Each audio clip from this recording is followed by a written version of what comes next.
Welcome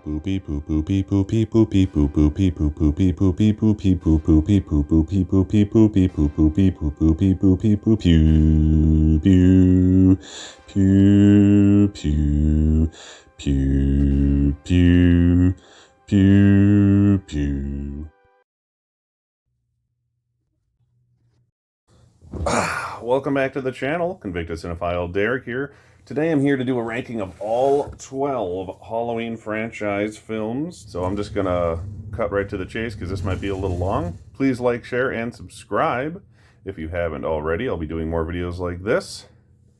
The more who watch, the more I'll make, and the more fun we'll have together. So I know this might be a weird number 12, but I'm doing a subjective list here, not an objective list here. Is Rob Zombie's original Halloween. It's not the worst thing ever made. I enjoy it for what it is. It's a better than average horror remake, I'd say. But the biggest thing it does wrong is just shoehorn all of Rob Zombie's like personal things into the movie, including his wife in a lead role like he has to do for some reason. Not that she's the worst actress in the world, but it's like, come on. There's other actresses out there. You can give her a smaller part if you have to. But like I said, the worst thing this film does is erases all the mystique that the character of Michael Myers has to begin with, that the original set up and the other 7 films following, and then the 2018 and Halloween Ends tries to continue. So for that reason specifically, it's my least favorite. Also, it's just too damn long for a horror movie. Most horror movies should not be 2 hours long. There's very few that can pull that off, and it's like Silence of the Lambs and like the original Exorcist. It's a short list. Of course, the day I decide to finally shoot this video is the day they trim all the trees in my yard. So it sounds like Leatherface is outside coming to get me. We're just going to keep going anyways, because they might be here all day. So, my number 11 is probably objectively the worst film in the franchise, but for one reason alone, I'll put it above Rob Zombie's first Halloween, and that's Rob Zombie's Halloween 2.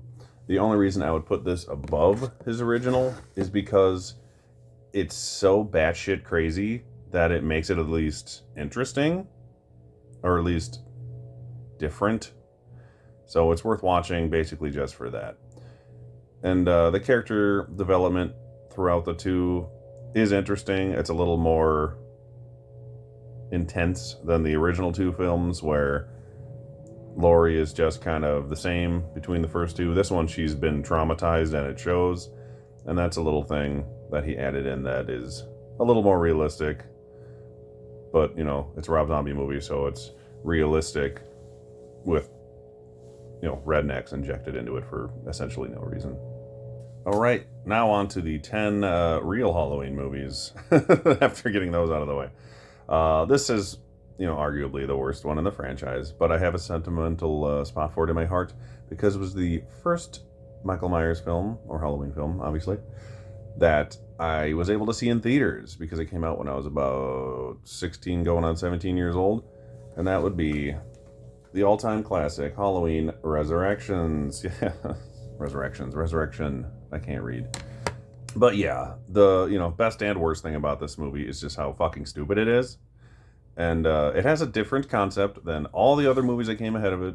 So for that, it gets some points.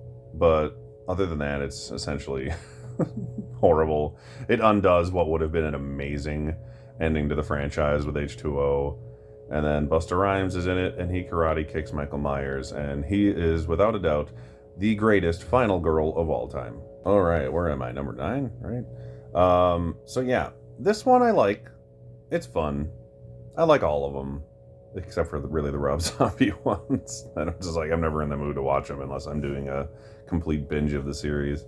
The next one I would put would be Halloween. Oh, hold on a second. Number 5, there it is. 4 and 5 I never grew up watching, so I don't have any like sentimentality for them. I actually only saw them for the first time when I bought this collection, and you know, I like them enough. They are a mid to late 80s horror sequel But the reason I have this one so low on the list is because it completely screws up everything 4 had going for it. 4 was an amazing return to not just a Michael Myers character, but just to a cool story in general with the little girl whose name I can't remember. Hold on. Jamie, played by Danielle Harris. Yeah, I don't know why I forgot that. Jamie! I did think it was cool that Danielle Harris came back for the Rob Zombie films.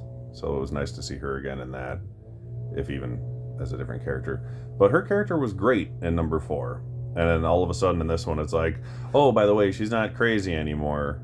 Like in the original. She didn't, get the curse of Michael Myers put on her, like what seemed like what happened. Yeah, so all of a sudden she's in like a home for, not, I want to say crazy children, but, kids who need help. And then, yeah, it's like everything that happened in the 4th one is kind of just like out the window, except for the fact that Michael Myers is still alive and Jamie is a character. They kill off the main girl from the 4th movie, or at least the second main girl, right away and replace her with a not as interesting but entertaining enough character. They had such a great return to the franchise with number 4, and then they just shit it all down the toilet with number 5 pretty much, and then it just gets weirder after that. But I'll take weird over just plain terrible choices. Lucky number 8, probably a lot of people's least favorite in the franchise. It's definitely the most convoluted movie to date because they didn't know what they were doing, and it shows. Halloween 666 or Curse of Michael Myers, whatever you want to call it. I actually quite enjoy the producer's cut, which is one of the main reasons I bought this set when it came out. The ending of that movie makes as much sense as possible with the stupid Thorn trilogy thing they were going for. And I like, at the end of that movie, spoiler alert, that Dr. Loomis gets the curse put upon him. It doesn't just have the randomly cut, awkward ending of, oh, he lived and Mike's dead, kind of. And then he walks off screen and then he screams because, sadly, Donald Pleasance died in real life right before the film came out. So they just kind of had to, like, kill him off screen for no reason. It would have been way better if they just had the film end on the note of him getting cursed, and then just never made another Halloween movie after that. But the reason I like this one more than 5 is just because it's so weird, and I actually like the producer's cut ending, and it has Paul Rudd in it, so, who doesn't like super awkward Paul Rudd helping a baby? I mean, everyone likes Paul Rudd, right? He's America's sweetheart, and he's the same age now as he was when he made this movie back in 1995. All right, lucky number 7. All of them are lucky, right? When we're talking Halloween movies, and with me, every movie's a lucky movie. Anywho, lucky number 7 is, smack dab, give or take, in the middle of the franchise. And that's where I think this belongs, just a little bit under the middle. And that would be everyone's, apparently favorite, or least favorite film of the franchise as of right now, Halloween Kills. I went into this movie literally wanting only to see Michael Myers doing awesome kills and having kick-ass music and being entertained for, give or take, 2 hours. And it, all 3 of those criteria were met for me, so I had a good time. It's not what I would say a great movie, but it's not the worst movie. Having watched it, a couple of weeks ago now, I saw it the Saturday after it came out in theaters. I think seeing it in theaters helped. A lot of people who I'm seeing watch it at home seem to like it less than the theatrical experience with other Halloween fans, maybe. Maybe it's just me, I don't know. But goddamn, does this movie have gruesome kills. Holy shit. It has the highest body count of any Halloween movie. It deserves the title. As I know everyone says that, but Halloween Kills is an appropriate title for this movie. And it has the supporting role by Michael McDonald, not Yamo Be There Michael McDonald, but Matt TV, Michael McDonald. And he has the honor of being the only person killed on screen by both Michael Myers and Mike Myers in the first Austin Powers movie. So that's kind of funny. Having seen it a couple weeks ago now, my thoughts of it have kind of settled a bit. Originally, I liked it as much, I'd say, as a 2018 one, if not more, because it was so, vicious. And that I do like more than the first one, 2018 one, whatever you want to call it. First one in the trilogy. But just the really stupid characters that everyone complains about, it's a thing. It's a problem. I know it's a slasher movie, so, you kind of expect stupid characters in slasher movies. But it's almost to the point where, or I shouldn't say it's almost, it's to the point where it disrespects the original characters who should be more intelligent. Like Anthony Michael Hall's character, for example. The Evil Dies Tonight thing gets a little old. I mean, it would have been a cool thing to say, like, once, but then everyone says it 14,000 times and it just gets really annoying. What I will say about this movie is anytime Michael Myers is in or involved with the scene directly, the movie's fucking awesome. Anytime he's not involved in a scene, it's bad. So that's the easiest way to split it up. If you want to see Michael Myers doing awesome stuff, it's great until Michael Myers isn't doing awesome stuff. Okay, number 6 is, not shockingly, the first return to the Halloween franchise, 2018. I finally just bought this one. I haven't even opened it yet. But yeah, I liked the movie enough. I thought it was pretty good. It's not great. I didn't think the world of it when it came out, so I think maybe that's why I wasn't so offended by Halloween Kills as some people seem to be. They think it's like the worst thing that ever happened to the franchise. But they somehow forgot that this one wasn't the best thing to ever happen to the franchise. I don't know. People apparently put this one on a pedestal I didn't know existed. So when Halloween Kills came out, they were all like, "Well, I don't know." Honestly, the only reason I have it above Halloween Kills is because the story is just way more coherent throughout. Other than that, I probably prefer Halloween Kills to this one. It was nice seeing Michael Myers look like Michael Myers again finally after 40 years damn near. Since the second movie where he still actually looked like Michael Myers did originally. I'll need to watch it again. Maybe if I rewatch this one and then Halloween Kills back to back, I'll like them both more or both less. Who knows what's going to happen? I won't know until Halloween ends, both literally and figuratively. Now that we're back to the OG franchise, give or take. Ooh, where'd that come from? Number 5 is going to be one that I actually grew up watching, more or less. It came out exactly when I became obsessed with the original Halloween, and that was good timing. That would be H2O. H2O is a fantastic end to a very good trilogy. Sadly, what happened in between made it not that. If there would have only been Halloween 1, 2, and then 20 years later this one, it would have been one of the most solid horror series ever, but everything in the middle, I mean, it kind of still is, given its fan base and how long it's lasted all these years, obviously. But as far as, like, how coherent the series would be, it'd be amazing. The only reason I don't like this one more is because it only exists because Scream happened, and it was like, let's make everything Scream now for 5 years. If it wasn't Halloween, I wouldn't like this movie, I think. That's really the only reason I would watch it in the first place or get into it. There's very few Scream knockoffs that are good that I've seen, and this is one of the better ones. It has the, like, cliche, let's put a musician / rap artist in the part of the film, and at least at this point, LL Cool J has been in stuff, so he's not, like, unbearable to see in movies. And it has the up-and-coming Josh Hartnett as Jamie Lee Curtis's son, who no longer exists in real life, according to the new movies, and a very young Michelle Williams, and also the kid from Jumanji, which I thought was hilarious when I rewatched it. And then Michael Myers murders him. The worst thing about this movie, honestly, there's nothing really bad about the movie, other than it just being kind of like an obvious Scream wannabe, is the CG Michael Myers mask that shows up once or twice. Other than that, it's pretty solid. Like I said, it's a very good part 3 to what should have been a very good trilogy. Sadly, maybe in a alternate timeline, that's the way it is. What am I on? Number 4? I'm on number 4. We're on number 4, and there's 4 left.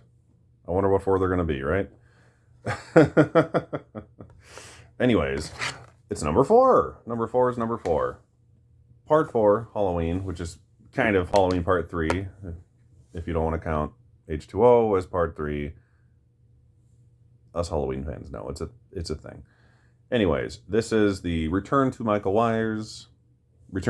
Myers, literally, is the subtitle of the movie, that everyone wanted, in the 80s. And it's a cool movie. It's very moody, like the original. It does that right.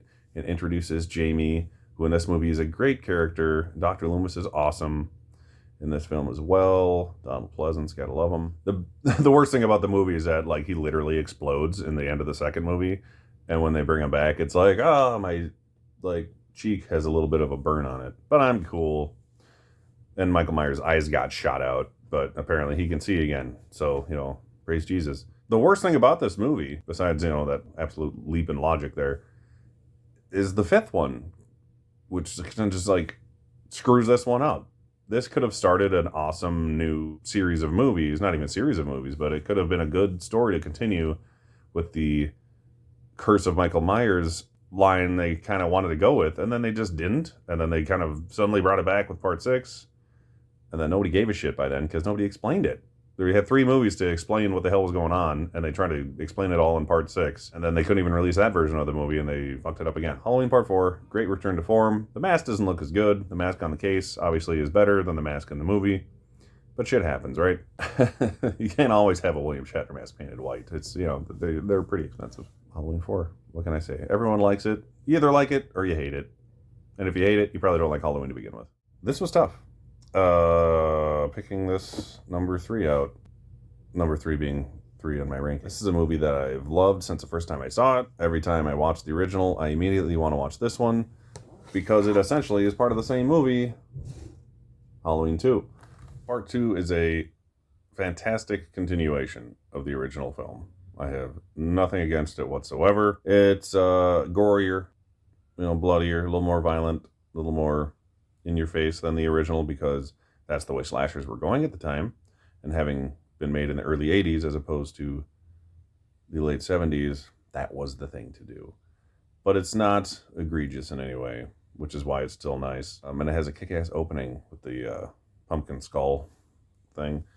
I'm honestly considering getting that tattooed on me. Halloween 2, fantastic continuation of the original.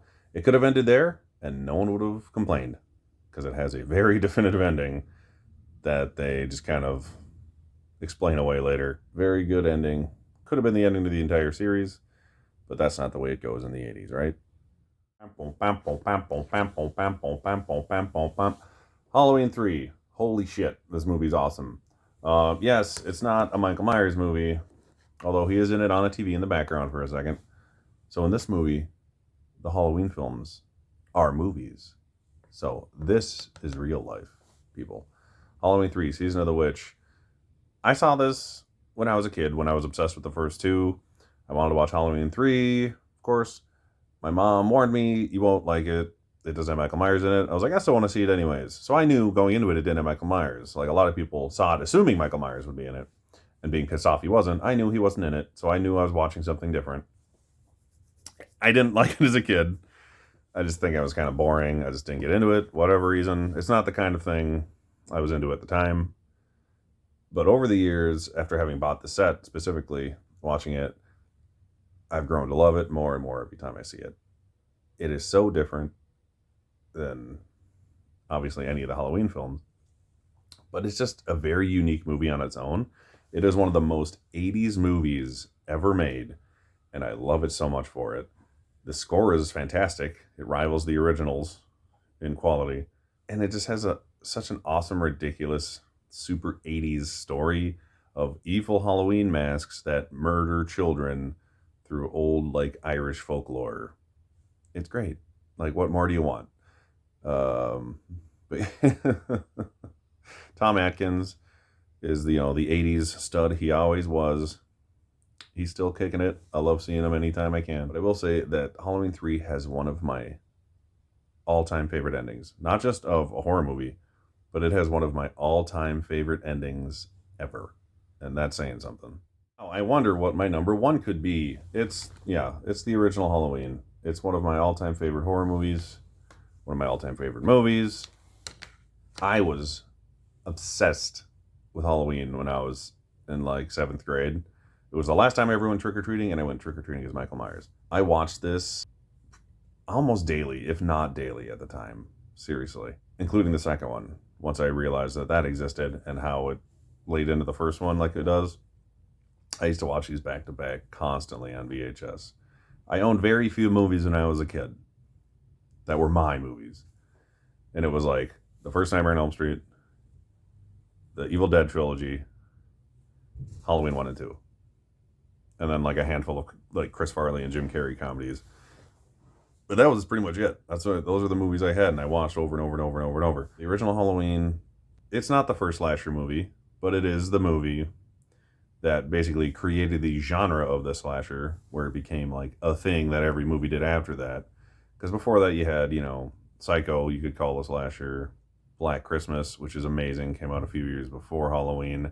That movie really had a lot of the voyeurism, both the films really, that this film did. And Peeping Tom is a lot like Psycho. Peeping Tom is awesome as well. I think it came out in 1960, same year as Psycho. That's a very good movie as well. But yeah, there's only a handful before it that really, spawned the little thingies that went into this movie. Like, this movie was made to be like, in a sense, a ripoff of Black Christmas. It became something so much more because of, Michael Myers and the fact that Laurie Strode was such a great, final girl. She really was the first final girl. Like, that's more likely than not where the term came from, was Laurie Strode. And Jamie Lee Curtis was, in a sense, the first real scream queen of the late 70s, early 80s. She had a great horror run after that, with things like Terror Train and Prom Night and Halloween 2, obviously. What can be said? Amazing Steadicam work. It was one of the first films to ever use a Steadicam, and boy howdy, how does it use it the right way. The iconic music never gets old. I have it as my ringtone still. My 3-year-old son's obsessed with it. He makes my Alexa play it all the time. Yeah. There's not much that can be said. Halloween is my favorite Halloween film. It may or may not be my favorite John Carpenter film. That might be a different video. But I might have to rewatch them all to get a final ranking on that one. But yeah, the number one Halloween film of all time is Halloween. That's probably an objective and subjective answer. So yeah, thank you for watching. Oh, I almost forgot. Michael Myers himself is here. I can't believe he had time in his schedule for this. So hey, can you send him out? I think it's time.